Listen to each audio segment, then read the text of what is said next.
پھر فلیستجیبوا لی کے بعد اللہ تبارک و تعالی نے ارشاد فرمایا ولیؤمنوا بی، اور مجھ پر ایمان لائیں۔ اشارہ اس بات کی طرف فرما دیا کہ میری باتوں کو قبول کرنا اور دل سے ان پر عمل کرنا یہ ایمان کا تقاضا ہے۔ تو اگرچہ ایمان پہلے بھی لائے ہوئے ہیں، لیکن اس ایمان کو پختہ کرنے کے لیے اور اس کے تقاضے پر عمل کرنے کے لیے اللہ تعالیٰ نے یہ جملہ یہاں پر ارشاد فرمایا، اور پھر فرمایا کہ لعلہم یرشدون، یعنی وہ تاکہ وہ راہ راست پر آ جائیں۔ اور یہ دونوں چیزوں کا نتیجہ کہ جب اللہ تعالیٰ کی بات مانیں گے، اس پر ایمان لائیں گے، تو اس کے نتیجے میں وہ راہ راست پر آ جائیں گے۔ اس کے بعد اللہ تبارک و تعالیٰ نے روزوں سے متعلق کچھ متفرق احکام بیان فرمائے ہیں۔ یہ جو آگے آیت آ رہی ہے اس کا مطلب سمجھنے سے پہلے یہ جاننا ضروری ہے کہ جب شروع میں روزے فرض کیے گئے تو اس میں حکم یہ تھا کہ جب رات ہو جائے تو اس کے بعد ان کے لیے کھانا پینا جائز تھا، اور اسی طرح اپنی بیویوں کے ساتھ صحبت بھی جائز تھی۔ لیکن اگر وہ رات کو سو جائیں تو سونے کے بعد پھر کھانا پینا یا صحبت کرنا جائز نہیں رہتا تھا۔ تو بعض اوقات ایسا ہوتا تھا کہ کسی شخص نے معمولی سا افطار تو کیا لیکن ابھی تک کھانا نہیں کھایا تھا، تو اس کو نیند آ گئی اور وہ سو گیا، اور اس کی وجہ سے ساری رات اس کو بھوکا رہنا پڑا۔ اور بعض اوقات ایسا بھی ہوا کہ کسی کی آنکھ لگ گئی اور اس کے بعد پھر اس کو اپنی بیوی سے حاجت پوری کرنے کی ضرورت پیش آئی، تو اس نے اپنی اہلیہ سے جماع کیا۔ تو یہ صورتحال کچھ دن جاری رہی۔ تو بعد میں اللہ تبارک و تعالی نے یہ حکم دے دیا کہ اب رات ساری تمہارے لیے حلال ہے، اور اس میں کھا پی بھی سکتے ہو اور اپنی بیویوں سے صحبت بھی کر سکتے ہو۔ تو اس کے لیے اللہ تعالیٰ نے یہ فرمایا کہ اگلی آیت میں کہ احل لکم لیلۃ الصیام، تمہارے لیے حلال کر دیا گیا ہے روزوں کی رات میں، الرفث الی نسائکم، کہ تم اپنی بیویوں سے بے تکلف صحبت کرو۔ رفث کا جو لفظ ہے قرآن کریم میں متعدد جگہوں پر آیا ہے، اور اس کے لفظی معنی تو یہ ہوتے ہیں کوئی بھی ایسی بات یا ایسا کام جس کا صریح لفظوں میں ذکر کرتے ہوئے آدمی شرماتا ہو، اس کو رفث کہتے ہیں۔ اور یہاں اس سے مراد میاں بیوی کا جو جنسی تعلق ہے وہ مراد ہے۔ یعنی فرمایا گیا کہ اب ہم نے تمہارے لیے روزوں کی رات میں، یعنی جب تم نے دن میں روزہ رکھا اور اس کے بعد پھر رات آئی، تو اس رات میں تمہارے لیے حلال کر دیا گیا ہے کہ تم اپنی بیویوں سے رفث کا ارتکاب کرو، یعنی ان سے بے تکلف صحبت کرو۔ اور پھر آگے اللہ تبارک و تعالی نے ایک جملہ ارشاد فرمایا کہ ہن لباس لکم وانتم لباس لہن۔ یہ بڑا بلیغ جملہ ہے، اور یہ میاں بیوی کا جو خصوصی تعلق ہوتا ہے اس کی طرف تو اس میں واضح اشارہ موجود ہی ہے کہ جب میاں بیوی اپنے اس مخصوص تعلق کے لیے ایک دوسرے سے ملتے ہیں تو اس وقت وہ ظاہری لباس سے بعض اوقات بے نیاز ہو جاتے ہیں۔ تو اللہ تعالیٰ نے فرمایا کہ ایسی صورت میں وہ دونوں ایک دوسرے کے لیے لباس بن جاتے ہیں۔ تو فرمایا کہ وہ تمہارے لیے لباس ہیں اور تم ان کے لیے لباس ہو۔ لیکن اس بلیغ جملے میں اور بھی متعدد مفہوم پوشیدہ ہیں، اور یہ میاں بیوی کے باہمی تعلقات کے بارے میں ایک بہت ہی اہم سبق ہے جو اس میں دیا گیا ہے۔ جب یہ فرمایا گیا کہ تم ان کے لیے لباس ہو اور وہ تمہارے لیے لباس ہیں، تو بظاہر اس سے اشارہ اس طرف بھی مقصود ہے کہ لباس جس کام کے لیے استعمال ہوتا ہے وہ میاں بیوی ایک دوسرے کے لیے ہونے چاہیے۔ مثلا یہ کہ لباس کا سب سے پہلا مقصد تو ہوتا ہے پردہ پوشی۔ تو یہ پردہ پوشی دونوں کے درمیان ہونی چاہیے، یعنی جس طرح لباس انسان کے اندرونی جسمانی حصے کو یا جسمانی عیب کو چھپاتا ہے، اسی طرح شوہر کو چاہیے کہ وہ اپنی بیوی کے عیب کو چھپائے، اور بیوی کو چاہیے کہ وہ شوہر کے عیب کو چھپائے، الا یہ کہ کوئی شرعی تقاضا ہو، وہ تو الگ بات ہے، لیکن عام حالات میں وہ ایک دوسرے کے ہمراز ہونے چاہیے اور ایک دوسرے کی برائی اور ایک دوسرے کے عیب کو چھپانا ان کے ازدواجی تعلقات کے لیے ضروری اور مناسب ہے۔ دوسری بات یہ کہ لباس کی ایک دوسری خصوصیت یہ ہوتی ہے کہ وہ انسان کے لیے زینت کا سبب بنتا ہے۔ چنانچہ قرآن کریم میں ایک جگہ لباس کے لیے زینت ہی کا لفظ آیا ہے، خذوا زینتکم عند کل مسجد، کہ تم اپنی زینت اختیار کیا کرو نماز کے وقت میں اور مسجد کے اندر داخل ہوتے وقت۔ تو وہ زینت سے مراد وہاں پر لباس ہے، تو اللہ تعالیٰ نے وہ لفظ استعمال کر کے اللہ تعالیٰ نے یہ اشارت فرمایا کہ یہ زینت ہے لباس، اور ایک اور جگہ فرمایا وریشا، کہ اللہ ہم نے تمہارے لیے جو لباس اتارا ہے وہ تمہارے لیے زینت کا ذریعہ ہے۔ تو اب میاں بیوی کو یہ کہنا کہ شوہر بیوی کے لیے لباس ہے اور بیوی شوہر کے لیے لباس ہے، تو اس کے معنی یہ کہ یہ ایک دوسرے کے لیے زینت کا سبب ہے۔ کیا معنی کہ ان کی زندگی میں جو زینت ہے اور اس حسن ہے وہ ازدواجی زندگی سے پیدا ہوتا ہے، اور وہ ایک دوسرے کے لیے زینت ہونے چاہیے اور ایک دوسرے کے لیے وہ ایسا سامان ہونے چاہیے کہ جس سے ان کو دوسروں کے مقابلے میں ان کو ایک تزین کا احساس ہو۔ تو میاں بیوی کو اس طرح رہنا چاہیے کہ وہ ایک دوسرے کے لیے زینت کا سبب بنے اور اس کا طریقہ یہ ایسا اختیار کرے کہ ان کے درمیان باہمی کوئی منافرت پیدا نہ ہو۔ تیسری بات یہ ہے کہ لباس انسان کی عزت کا بھی سبب ہوتا ہے، اور اگر فرض کرو کہ کوئی شخص بے لباس پھرتا ہو تو وہ ذلت ہے، اور لباس پہننا انسان کے لیے عزت کا ایک کام ہے، اور پھر لباس سے انسان کی اپنی عزت بھی ہوتی ہے کہ اگر اس نے بہت ہی خراب قسم کا لباس پہنا ہوا ہے تو وہ جو کہ میلا کچیلا ہے تو وہ اس کے لیے ذلت کا باعث ہوگا، لیکن صاف ستھرا لباس اگر پہنا ہے تو وہ اس کے لیے عزت کا سبب ہے۔ تو اسی طرح میاں بیوی کو جب یہ کہا گیا کہ وہ ایک دوسرے کے لیے لباس ہے تو شاید اس کی طرف بھی اشارہ ہے کہ وہ ایک دوسرے کے لیے عزت کا سبب ہونے چاہیے، اور ان کے درمیان کے تعلقات، ان کے درمیان آپس میں رویہ ایسا ہونا چاہیے کہ جس سے دوسروں کے سامنے ان کی ذلت نہ ہو، وہ ایک دوسرے کے لیے عزت کا سبب بنے۔ لہذا لڑائی جھگڑا اور توتکار اور اس طرح کی ناچاقی جو ان کے لیے باعث ذلت ہو اس سے وہ پرہیز کرے، اور یہ محسوس کرے کہ دونوں میں سے ہر ایک دوسرے کی عزت کا خیال رکھے اور اس کے وقار کا خیال رکھے، اور کسی موقع پر اس کو بے عزت نہ ہونے دے، الا یہ کہ کوئی شریعت کا حکم ہی ایسا آ جائے کہ جس کے نتیجے میں کسی کو بے عزت ہونا پڑے۔ چوتھی بات یہ ہے کہ لباس جو ہے وہ انسان کی حفاظت کا بھی ذریعہ ہوتا ہے۔ چنانچہ قرآن کریم میں فرمایا کہ لباس ہی کے بارے میں کہ سرابیل تقیکم الحر و سرابیل تقیکم بأسکم، کہ ایسے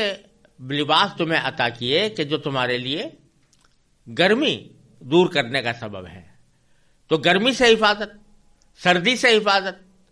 اور اسی طرح بعض لباس ایسے ہوتے ہیں جو دوسرے کے حملے سے بھی حفاظت کا کام کرتے ہیں۔ تو لباس کا ایک اہم کام حفاظت بھی ہوتا ہے۔ لہذا جب یہ کہا گیا کہ میاں بیوی کے لیے لباس ہے اور بیوی شوہر کے لیے لباس ہے، تو اس کا ایک مفہوم یہ بھی نکل سکتا ہے کہ وہ ایک دوسرے کی حفاظت کا ذریعہ ہونا چاہیے۔ شوہر بیوی کی حفاظت کرے، اس کی جان کی، اس کے مال کی، اس کی آبرو کی، اور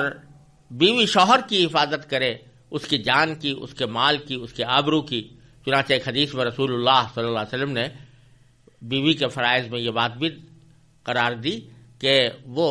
اپنے آپ کی بھی حفاظت کرے اور اپنے شوہر کے جان اور مال کی بھی حفاظت کرے۔ تو یہ بھی لباس ہونے کا ایک اہم تقاضا ہے۔ تو اگر غور سے دیکھا جائے تو یہ جملہ کہ ہن لباس لکم وانتم لباس لہن، وہ تمہارے لیے لباس ہیں اور تم ان کے لیے لباس ہو، یہ میاں بیوی کے تعلقات کے بارے میں ایک بہت ہی گراں قدر نصیحت پر مشتمل ہے۔ پھر آگے اللہ تبارک و تعالی نے فرمایا کہ وہ حضرات کے جو شروع میں جس وقت یہ حکم تھا کہ رات کے وقت میں بیویوں سے صحبت کی اجازت نہیں تھی، اس میں بھی بعض اوقات بعض حضرات غلطی میں مبتلا ہو گئے اور نادانگی میں، یا ہو سکتا ہے کسی وقت اپنے نفس کے تقاضے سے مجبور ہو کر انہوں نے رات کے وقت میں اپنی بیویوں سے صحبت کی، تو اس کی طرف اللہ تعالیٰ نے اشارہ فرمایا کہ علم اللہ انکم کنتم تختانون انفسکم، کہ اللہ کو علم تھا کہ تم اپنے آپ سے خیانت کر رہے تھے، یعنی یہ جو تم نے اس صحبت کا ارتکاب کیا یہ در حقیقت خود اپنی جان سے خیانت تھی، کیونکہ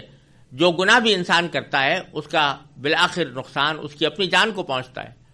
اور جان اللہ تعالیٰ نے انسان کے پاس ایک امانت رکھی ہے،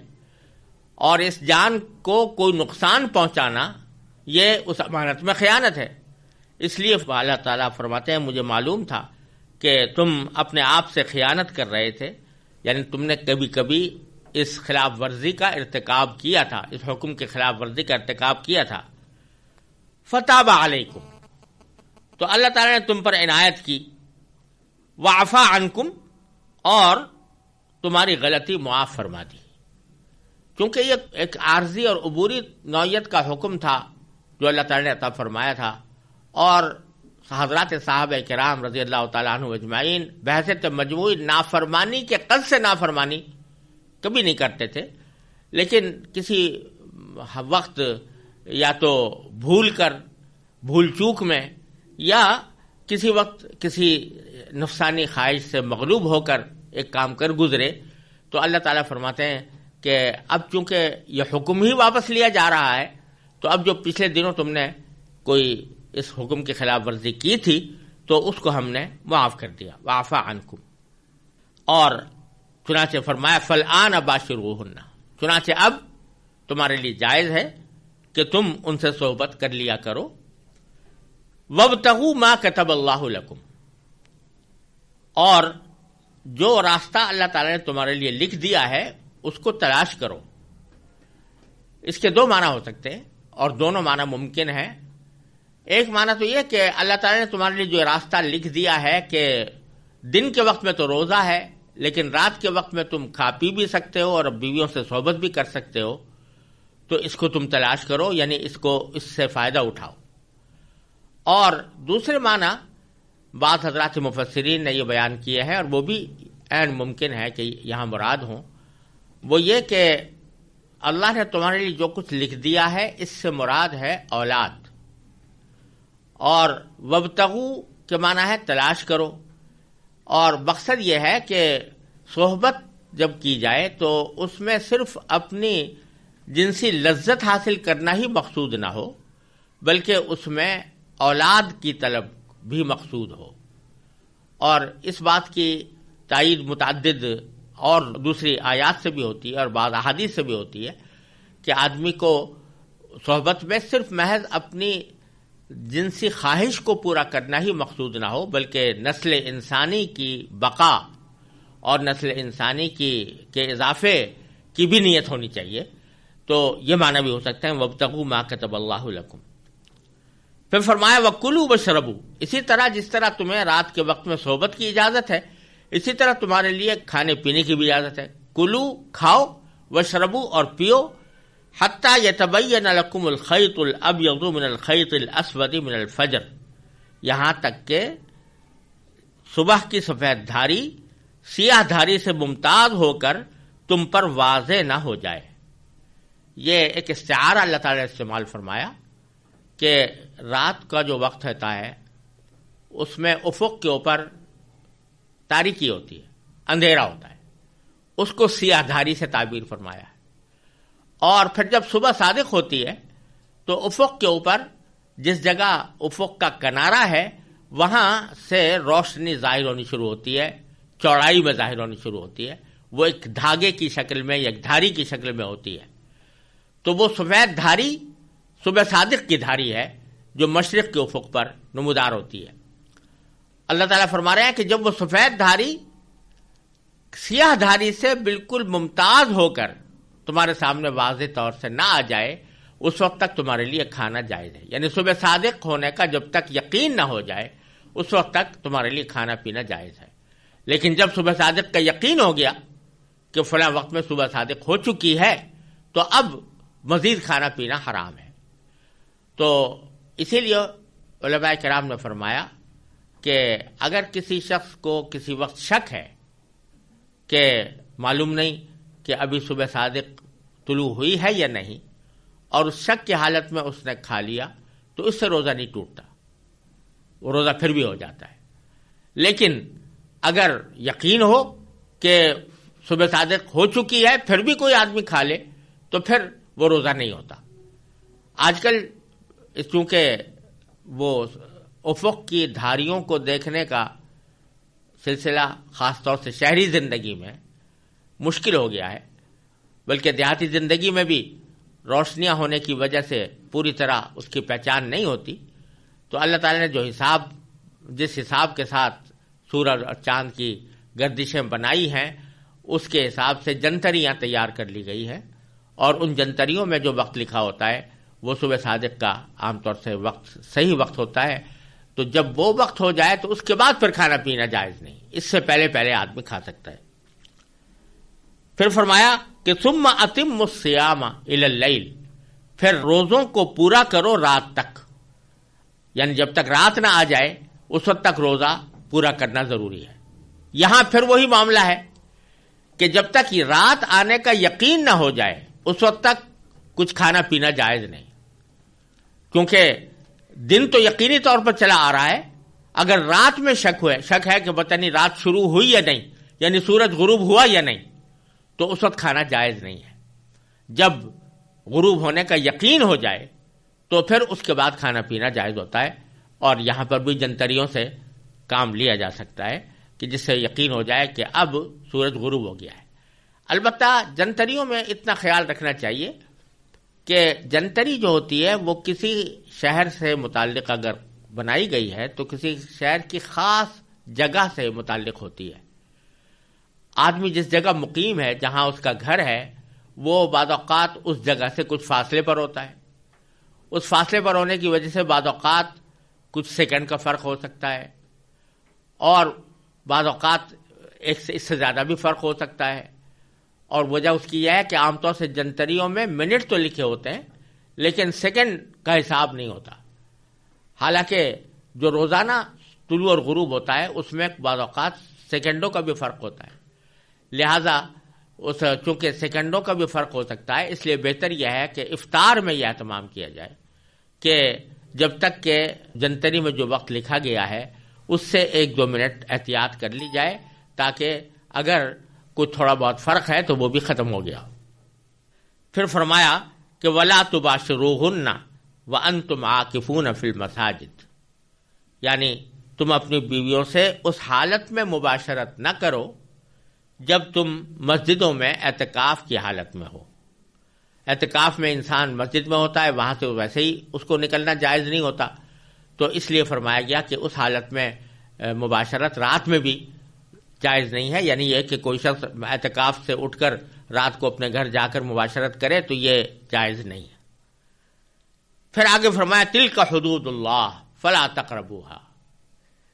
یہ اللہ کی حدیں ہیں، اللہ کی حدود ہیں، یعنی اللہ کی مقرر کی ہوئی حدود ہیں. فلا تقربوها، لہذا ان کے قریب بھی مت جانا، یعنی ان کی خلاف ورزی کے قریب بھی مت جانا. یہ جملہ اللہ تبارک و تعالی نے قرآن کریم میں بہت سی جگہوں پر ارشاد فرمایا ہے کہ یہ اللہ کی حدیں ہیں، حدود اللہ، یہ اللہ کی قائم کی ہوئی حدیں ہیں. یہ ایک بڑا معنی خیز جملہ ہے. معنی خیز اس لیے ہے کہ انسانی زندگی میں ہر چیز کے اندر توازن ہونا ضروری ہے. ایک کام اگر ایک اپنی صحیح حد میں کیا جائے تو وہ فائدہ مند بھی ہے، مفید بھی ہے، اور اس سے بہت سی مصلحتیں بھی حاصل ہوتی ہیں. لیکن اس حد سے اگر آدمی آگے بڑھ جائے تو وہی کام نقصان دہ ہو جاتا ہے. اسی طرح کوئی حد ایسی ہے کہ اس سے اگر کم ہو جائے تو نقصان دہ ہو جاتا ہے. مثلا کھانے کو لے لیجئے کہ کھانا انسان کی ضرورت ہے، اس کے بغیر انسان زندہ نہیں رہ سکتا، لیکن ایک خاص حد ہے کہ اس تک وہ کھائے گا تو وہ کھانا اس کے لیے فائدہ مند ہوگا، اس کی جسمانی ترقی کا سبب بنے گا، صحت کا اور قوت کا سبب بنے گا. لیکن اگر اس حد سے زیادہ کھا لے تو وہی کھانا انسان کے لیے ایک تکلیف کا سبب بن جائے گا، بیماری کا سبب بن جائے گا، پیٹ خراب ہو جائے گا. یا اگر ضرورت سے کم کھائے، جتنا کھانا چاہیے اس سے کم کھائے، تو اس میں بھی انسان کو کمزوری لاحق ہو جائے گی اور وہ اپنے جسم کا حق ادا نہیں کر سکے گا. یہ بات دنیا کے ہر کام میں تقریباً ہے کہ ایک حد تک وہ کام فائدہ مند ہے، اس سے آگے بڑھ کر وہ نقصان دہ ہے، اور اس سے کم رہ کر بھی نقصان دہ ہے. تو ہر چیز میں ایک توازن قائم ہونا ضروری ہے. اب اس توازن کو کیسے قائم کیا جائے، اور کون ہے جو یہ حد قائم کرے کہ یہاں تک تو یہ کام ٹھیک ہے اور اس سے آگے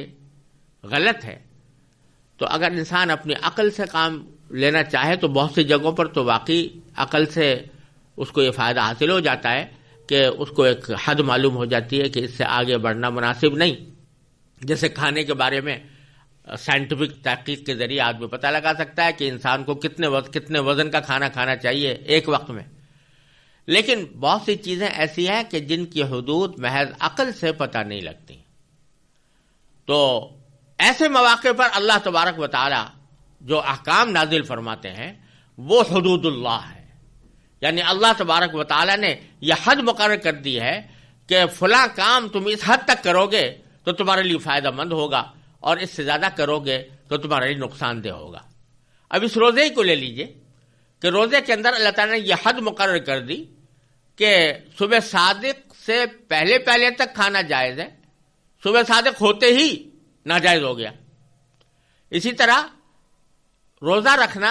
اور کھانے پینے سے پرہیز کرنا غروب آفتاب تک تو فرض ہے، جبکہ روزہ فرض ہو تو اس وقت تک تو فرض ہے. لیکن جو ہی غروب آفتاب ہو تو پھر اس کے بعد روزے کو جاری نہیں رکھنا چاہیے، پھر اس کو ختم کر دینا چاہیے. کسی آدمی کے دل میں یہ خیال پیدا ہو سکتا ہے کہ بھئی فرض کیجئے اگر ایک آدمی نے صبح کو یعنی صبح صادق ہونے کے 2 منٹ بعد تک کھانا کھا لیا، صبح صادق کا یقین ہو گیا تھا اور 1-2 منٹ بعد تک کھا لیا، اور جب افطار کیا تو افطار میں 2 منٹ تاخیر کر دی، تو بظاہر تو ٹائم برابر ہو گیا، اور جب ٹائم برابر ہو گیا تو روزہ درست ہونا چاہیے. لیکن یہاں عقل دوڑانا اور عقل کے ذریعے حدیں مقرر کرنا یہ انسان کا کام نہیں ہے، یہ حدود اللہ ہے، یہ اللہ تعالیٰ کی مقرر کی ہوئی حدیں ہیں، اور اس حد کی خلاف ورزی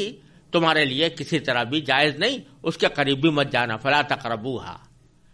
کیوں؟ اس لیے کہ روزے کا اصل مقصود کیا ہے کہ انسان کو اللہ تبارک و تعالیٰ کے حکم کی تابع داری کی عادت پڑے. کہ جب اللہ کا حکم آ گیا کہ کھاؤ تو اب کھانا ضروری، جب اللہ تعالیٰ کا حکم آ گیا کھانا چھوڑ دو تو کھانا چھوڑنا ضروری.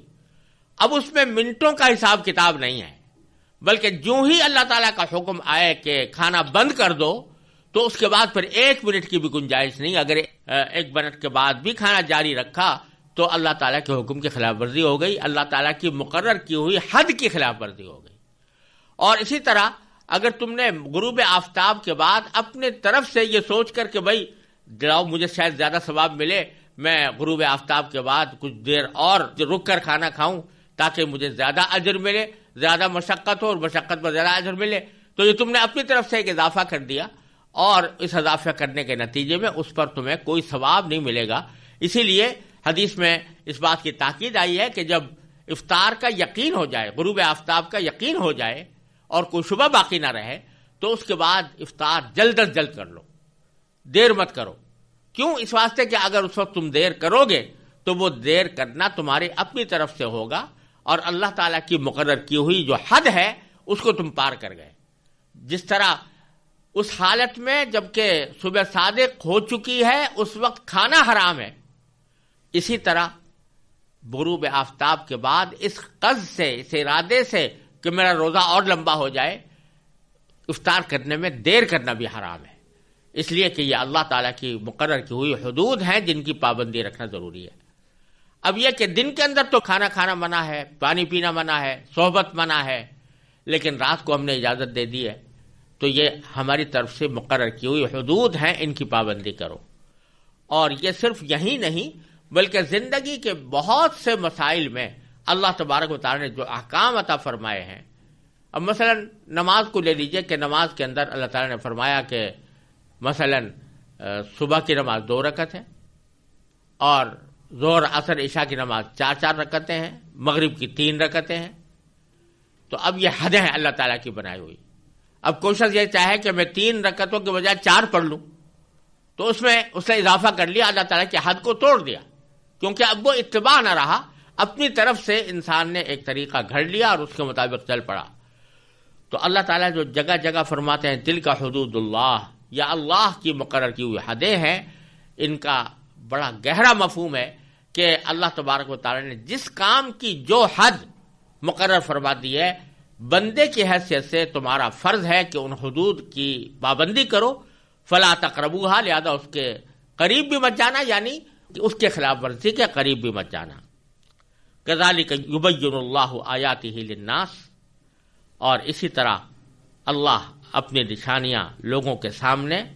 کھول کھول کر بیان کرتا ہے. لعلہم یتقون، تاکہ وہ تقوی اختیار کریں. یعنی یہ سارے جو احکام دیے جا رہے ہیں ان کا مقصود یہ ہے کہ تمہارے دلوں میں اللہ تعالیٰ کا تقوی پیدا ہو، اللہ تعالیٰ کے سامنے جواب دہی کا احساس پیدا ہو. وہی احساس ہے جو تمہیں زندگی کے اندر غلط راستوں پر جانے سے روکتا رہے گا.